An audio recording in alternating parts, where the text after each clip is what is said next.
жаратылған, өр намыстан жаратылған. Баласының батырлығы хан мен бойға таратылған. Алатаудай алашымның, Қаратаудай баласымын.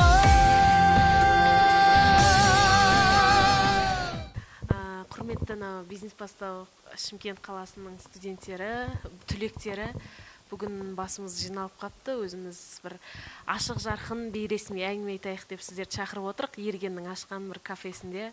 Бизнес жолындағы өзіміздің басымыздан өткен және де қалай табыс көргендеріміз туралы бір шағын әңгіме жүргізсек. Ерген, кафең өте әдемі. Біз кеп тұрамыз, аптасына бір рет кірмесек, әйтеуір болмайтын жер болып қалды ғой. Қалай болып жатыр енді қазір табысың, негіз қалай өзің? Бірінші өзім таныстырып кетейін. Менің атым Ергенбай болады. 16-шы топта оқыдым. Ең алғашқы өзім бірінші онбасы болдым. Одан кейін ең алғашқы бастаған табысым. Мен мини-мойка саттым, GPS сағаттар саттым. Оның бәрі майда шүйде болды. Маған ең бірінші мотивация болып келген, мен осы Шымкент қаласы бойынша жетекші болғаннан кейін маған сабақ түсіндіру керек болды, түсінбеген жерлерін. И менен басқа өзімнен кішкентай топтар келіп, менен сұрайды өзімнен. Сен өзің жетекшісің, сен қалай, сен өзің қанша таптың деген кезде уже маған уже мотивация бола бастады. Мен не деп айтам? Басында айттым, үйттім, раскруткамен айналсам, өйтем деп. Жоқ, өзіме сол кезде сөз ғой, серт бердім, мен бір нәрсемен айналыспасам болмайды деп. Содан бастап іздедім. Сөйтсем, міне осы қазір кафемен айналысып жатырмын. Жалпы табыс жақсы. Енді болашақта осы 1-2 айдың ішінде басқа жерлер іздеп жатыр. Енді екінші точкамызды ашпақшымыз. Сол жалпы қазір менде табыс 300-ден ашты. Таза табыс. 14-ші ағымнан бері бізбен бірге келе жатыр. Саламатсыздар ма? Ереке, мынау кафең құтты болсын. Екінші кафе ашайын деп әрекет қыласың ғой. Екінші, үшінші, төртінші бәрін аша бер. Табыс тілейміз енді. Менің есім Сұлтанбай болады. Мен 14-ші ағым онлайн оқыдық.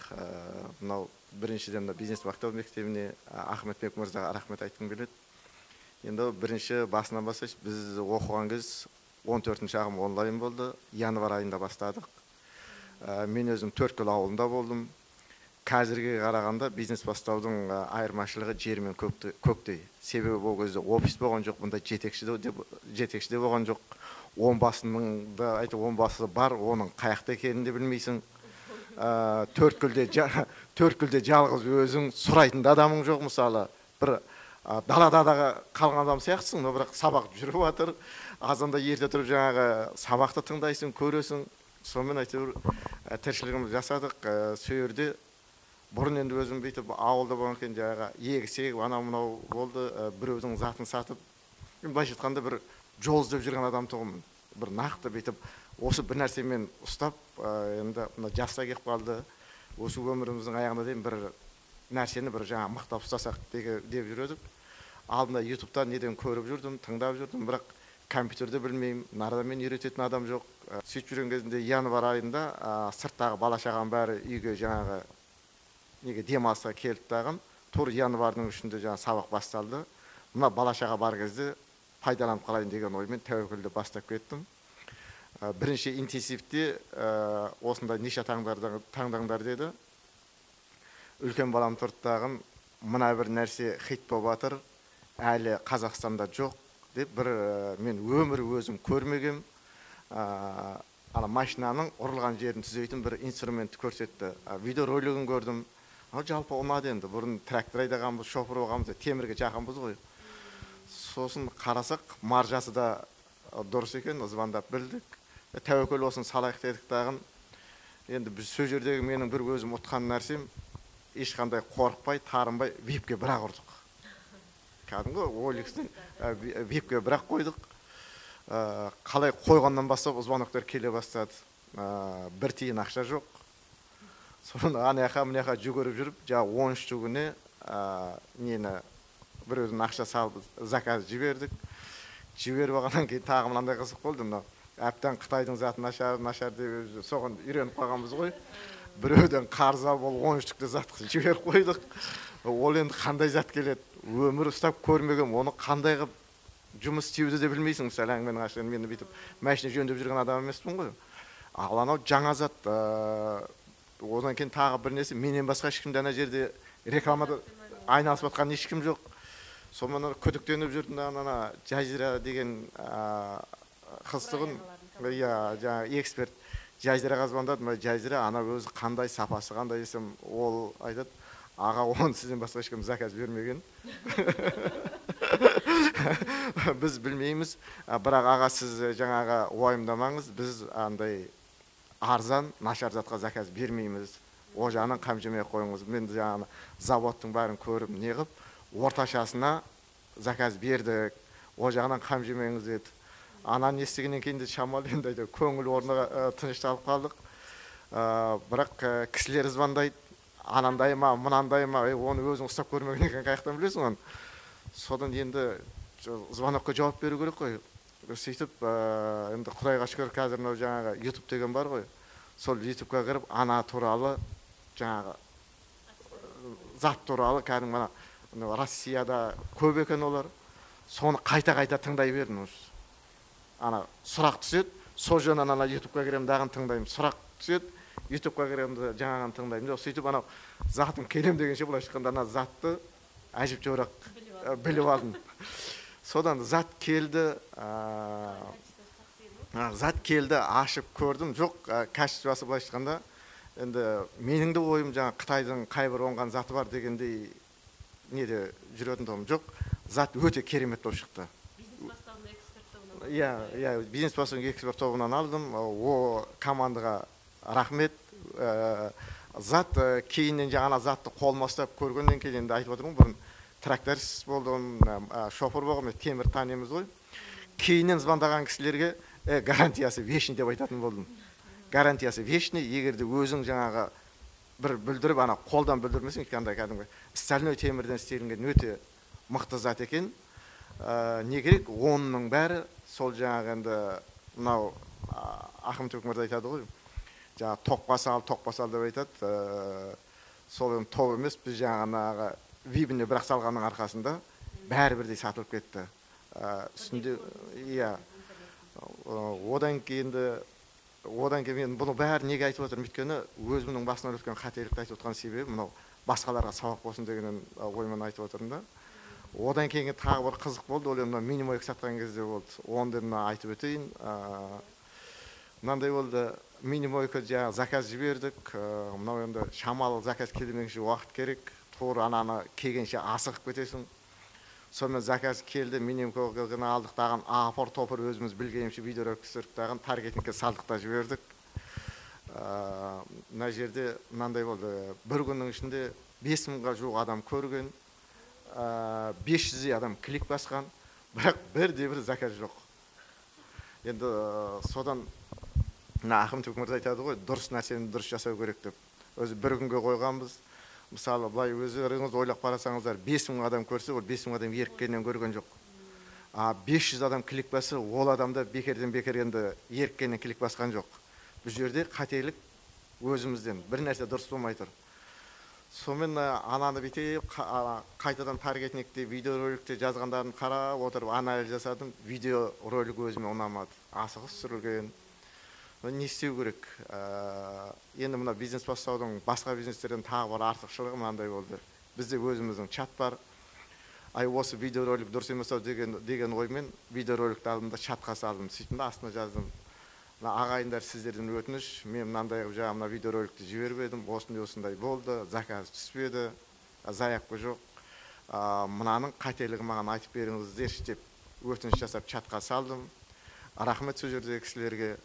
5-6 кісі сол жерден мынандай жерлер, енді ол кісі клиент көзімен қарап отыр, ана жерде жаңағы қателіктерді, пікірлерін айтты.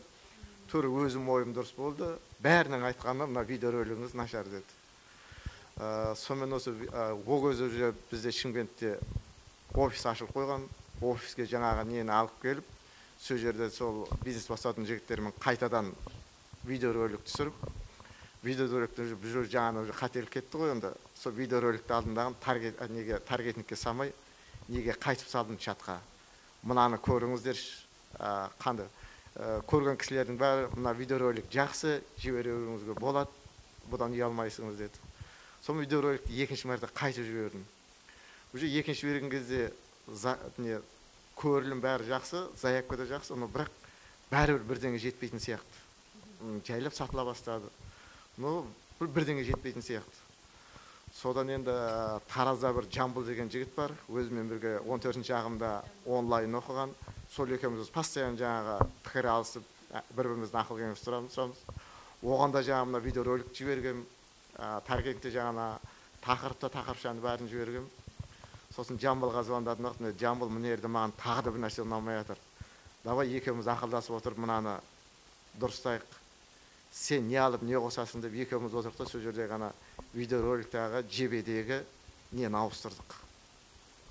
Жаңағы описанияны, жазылған сөздерді ауыстырдық. Сол жерден менің өзімнің ойымдағы бір қалған нәрсе, әне жердегі бір жерге мен есть наличие в скалада деп жазғаным есімде бар енді. Бір өзгеріс сондай болды, мынау қолда бар, скаладта бар деп жаздым. Сөйтіп жібердік, алдына мына өтпей, мына таргетинг мынандай болғаннан кейін қорқып, мына 20-сын бірде алып алдым. Енді бүйтіп қайтып сатамды бір 10 мың, 10,5-нан алдын сата бастаған тұғым. Баннерді өзім жасап жатырмын, таргетингті де өзім жасап жатырмын. Білгенімізді мынау жастарға үйретіп жатырық. Анда-санда офиске қойған кезде аға анандай ма, аға мынандай ма дейді. Енді білгенімізді айтып жатырмыз. Енді мынау мүмкіншілікті пайдаланып жастарға айтарым, біз сияқты болу демдақ, көз асып жұмғашы біздің жасқа кеп қалатында. Сондықтан ойланып тезірек мына мүмкіншілікті пайдаланыңдар. Ал енді өзім жасымдағыларға айтарым, қорықпаңдар. Әлі де кеш емес. Қайта жаңағы ананың алдына барып жұмыс іздеп, мынаның алдына барып жұмыс істегенше өзің болған дұрыс деп ойлаймын. Өйткені менің жасымдағыларға мынаны жасау оңай дер едім. Өйткені сіздердің өмірлік опыттарыңыз бар, көргендеріңіз бар. Сондықтан бұны жасау оңай. Компьютерді үйрену деген ол өзіңді шамалы жаңағы қинап, бір күн терлесең, үйреніп кетесің енді. Жақсы, рахмет. Мен бизнес бастауға келген себебім, мен бұған дейін де негізі өзімнің айналысып жүрген бизнесім болды. Магазинде, жаңа 1000 мелочей деп айтамыз, оның ішінде жаңа в основном торговый оборудованиямен айналысып жүргем. Ол жаңа как динозавр болып істедім да, осы уақытқа дейін. Енді кейінгі техниканы меңгеріп, соңғы технологиямен жұмыс жасайын деп осы бизнес бастауға келдім. Бұда менің көп былай тапқан пайдам, алған сабағымнан алған пайдам, Instagram, сосын OLX-пен мен вообще жұмыс жасамайды екем. Фейсбукқа бір рет қана салдым да, оған онша неғымадым. OLX-пен Instagram менде жақсы жұмыс жасады.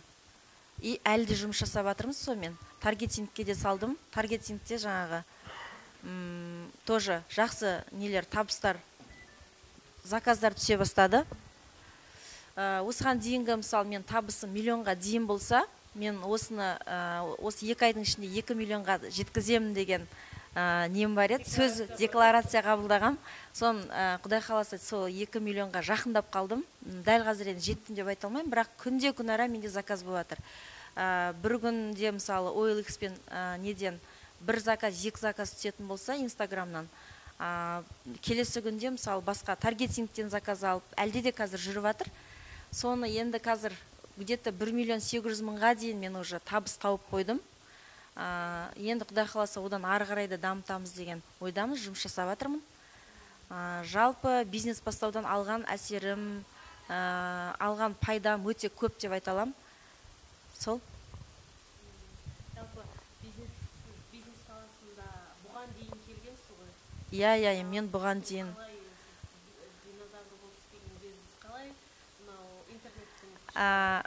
Бұған дейін мен жаңағы ешқандай интернетсіз құр жаңағы алдыма келген клиенттермен жұмыс жасағам ғой.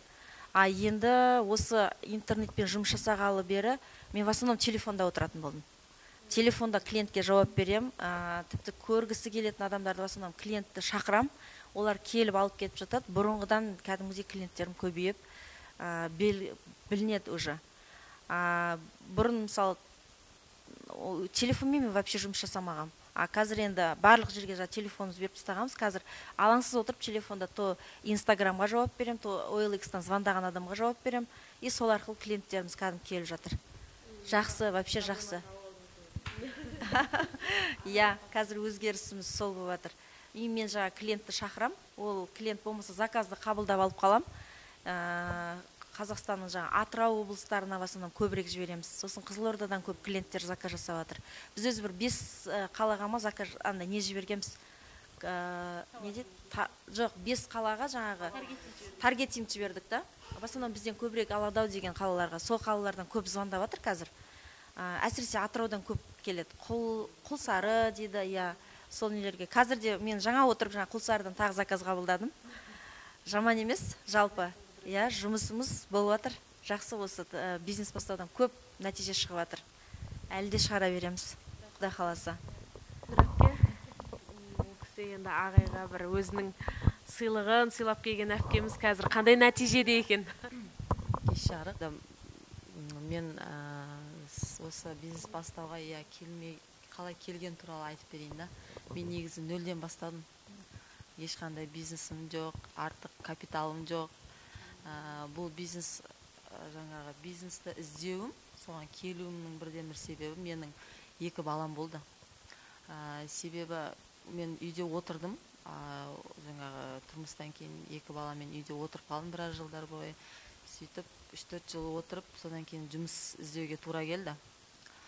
Сөйтіп біраз жұмыс іздеп қарастырдым, бірақ көбісі біреу маған тура келсе, біреу жаңағы жұмыс беріп отырған компанияға тура келмейді да. Мысалы, мен көбіне жаңағы мамандығым мұғалім болғанмен, көбіне бухгалтерлік салада жұмыс істедім. Сосын сондай бір компанияға орналасып едім. Ол жерде жаңағы демалыс күндері кейде шығуға тура келеді, болмаса жаңағы 6-да емес, 8-9-ға дейін кейде жұмыс созылып кетеді да. Ол маған тура келмеді, себебі балдарымды балабақшадан алу керек болды. Сосын демалыс күндері олмен отыру керек болды. Солай көп жаңағы кедергілер бола бергеннен кейін мен бір істі бастауым керек болды. Жеке жаңағы өзім да. Ешқандай жалдамалы жұмысқа тұрмай. Солай көп таныстардан, жаңағы өзім жора жолдастарымнан сұрастыра бастадым, қалай жолы, қалай болады екен, не істесем болады, неден бастасам болады. Бірақ көбінің бір айтқан жауабы, қалтаңда ақшаң болу керек. Онсыз қазір бизнес бастай алмайсың дейді да жаңағы. Содан нақты жауап ала алмаған соң мен интернетте ақтара бастадым. Сөйтіп бір күн ақтардым, екінші күн ақтардым, сөйтіп отырғанда осы бизнес бастаудың сол кезде жаңағы студенттерге кезекті науқаны жүріп жатты, сабаққа шақыру. Сөйтіп бұл қандай екен деп жаңағы сол Инстаграмға кіріп қарадым, бірақ сенбедім түбінде. Себебі жаңа жұмысқа тұрмай тұрып көптеген сетевой маркетинг бар ғой, сондайға да ұрындым мен талай. Сөйтіп әйтеуір әр істің басын шалып жүрді ғой, бірақ нәтиже жоқ. Содан сөйтіп бұл бизнес бастауға сенбедім. Сөйтіп жүргенімде айтуға оңайдан көріп қалдым, ағайды жаңағы Тұрсынай деген сіңлімізді көріп қалдым. Содан Асыл арнаға берген интервьюін көрдім ағайдың. Сөйтіп өзіме сенім ұялата бастады жаңағы. Сөйтіп солай келуге жаңағы. Содан звондадым, мен хабарластым қыздарға. Сөйтіп сұрап едім, как раз сіздерде Шымкент қаласында 3 апрельде мастер-класс болады, соған келіңіз деді. Содан сол күнді күттім. Сөйтіп барып едім, сол бір 4 сағатқа созылды сол мастер-класс. Бірақ кеткіміз келмейді ағайды көргеннен кейін. Мен бір ұққаным, осы бизнес бастаудың басқа тренингтерден айырмашылығы, бұл жерде тек бизнес қана емес, сонымен бірге қазақ жаңағы балдарының болашағы, яғни қазақ ұрпағы дейді ғой.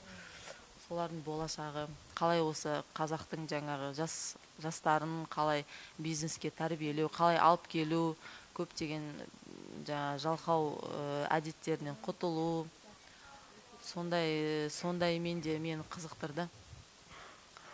сөйтіп сол күні шештім, мен осыған қатысамын, қалай да болса қатысамын деп бар жиған тергенімді осы бизнес бастауға салдым. Содан сабақ басталып кетті. Сөйтіп ең бірінші мен өзім қатарлы жаңағы бизнес әлемінде жүрген сондай ортаны таптым, соған қуандым. Бір білмегенімді біреу біліп жатты, әйтеуір көп сондай жаңағы информация көп алдым да. Сөйтіп бұрыннан бері таппай жүрген сұрақтарымның жауабын таптым ғой осы жерде, әйтеуір әркіммен араласып жүріп. Содан кейін сол жағынан көп жаңағы көмек болды.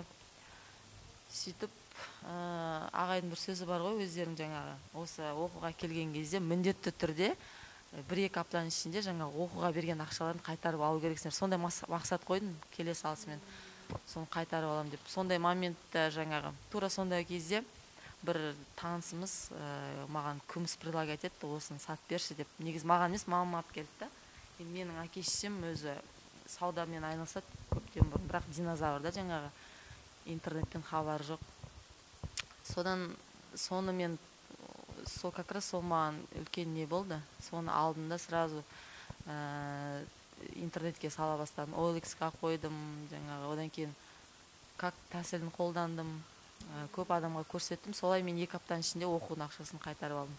75 мыңға қайтарып алдым. Оқуды сол 2 аптаның ішінде қайтарып алдым. Содан солай сонымен айналысып жүрдім, бірақ кейін ол тоқтап қалды. Сөйтіп өзімнің жаңағы жаныма жақын киімге шығып кеттім, балалар киіміне. Қазір сонымен айналысып жатырмын, табысым жаман емес. Жай, нақты жобамен бір 200-ге жетіп қалды, 250 мыңдайға жетіп қалды. Тапсырыс беріп жатырмыз, сол енді екінші ма, үшінші тапсырым болады, құдай қаласа.